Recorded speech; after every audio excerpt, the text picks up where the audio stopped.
Hello again, everyone. Well, here I am again as promised, and I'm providing you the photos from my 2000 528 IT 5-speed manual wagon with the M Sport package as promised. Well, here it is. This is the car I was always looking for but did not find initially and decided to trade in my prior 528 automatic in for. Well, look, already you can see it's a visually more appealing car with the rear spoiler and the black paint with the 17-inch BBS wheels. I think they complement this vehicle's visual aspect aesthetically more so than the previous car that I had owned, which was a no-brainer for me to upgrade. This car also came equipped with a nice deep dark tint window, which matches, of course, a black paint very nicely. And of course, in the Southern California heat, you want to make sure you have a nice tint in the windows, especially since this was a black car. Well, what can I say about this car? It was almost 100% fully equipped with every option that was available for that year. I mean, we have the Xenon headlights. It did not come with an M bumpers, which I don't have photos of the car once upgraded, but I did upgrade this car with M bumpers. Not to try to make it as a knockoff of an M-Tech, but it just was a better looking car initially once I changed the bumpers out. But I did keep the Xenon headlights, and as you can see, they are not actually something that are faded or yellowed or tinged, so I just kept them. They were in good working order, and I thought they looked excellent actually for this car. A lot of people don't like them. They want to upgrade to the facelift version, which they are also nice, I understand, but I just chose not to. Well, what else can I say about this car?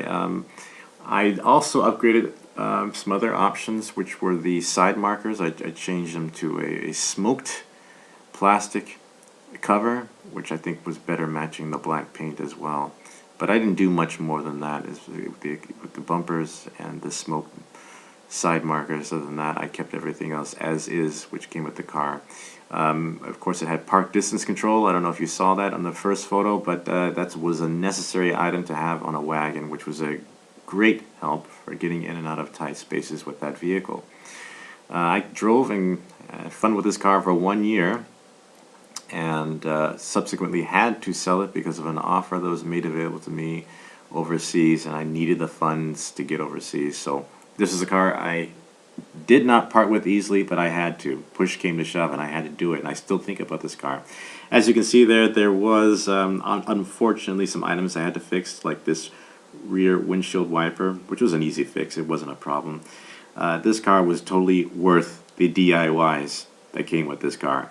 It was, I mean, what can I say? A very rare item. It was a diamond in the rough, certainly. But the body, as you can see in these photos, is straight, is true. It was never in an accident. I got this car in 2008, so it was an 8-year-old car, and it had about 80,000 miles on it when I acquired it. If anything, I can say that I would buy this car if I could find it again, but I wasn't able to. And I will be providing you guys photos with the next E39, which I recently just purchased. And here's the interior with the M steering wheel and the 5-speed manual shifter. As you can see, of course, black interior looks excellent. It was just a beautiful car. The navigation system, of course, is the 4x3, the original initial navigation that came equipped with E39s. There is the sport seats. Leather was perfect, no rips, no tears. This car was well maintained before my ownership of the vehicle, as well as all the wood trim paneling. No cracks. Nothing was wrong with this car, except for, as I said, a few DIYs here and there, namely the rear windshield wiper. Here is the passenger side, and well, I mean, what can I say? It was just, the car was clean, and this car was actually here in the photos right after I purchased it, so of course, you know, it was presentable in a fashion that would be made for a potential seller, so it didn't have a lot of traffic going in and out of the car. It was still clean through and throughout, but I actually maintained this car very well myself by washing it once a week. There's the rear. The only exception I have to this car being perfect was it didn't have a black headliner like the 2003 M-Techs did. They weren't made available, I believe, before 2003, so it wasn't possible to have one. But other than that, it was a great vehicle, beautiful car. I didn't have any problems. And it had full functioning options with what you can expect for the year 2000. There is the M badge on the shifter, just to, of course, round out the aesthetics and the appeals of this vehicle. It even had, which you can't see underneath the pins and that little phone charger right there, but it even had the original sticker right there in that tray, which is a warning sticker. I don't remember exactly what it says. Maybe one of you guys can comment in the section below and tell me what it says, but I forgot what it says.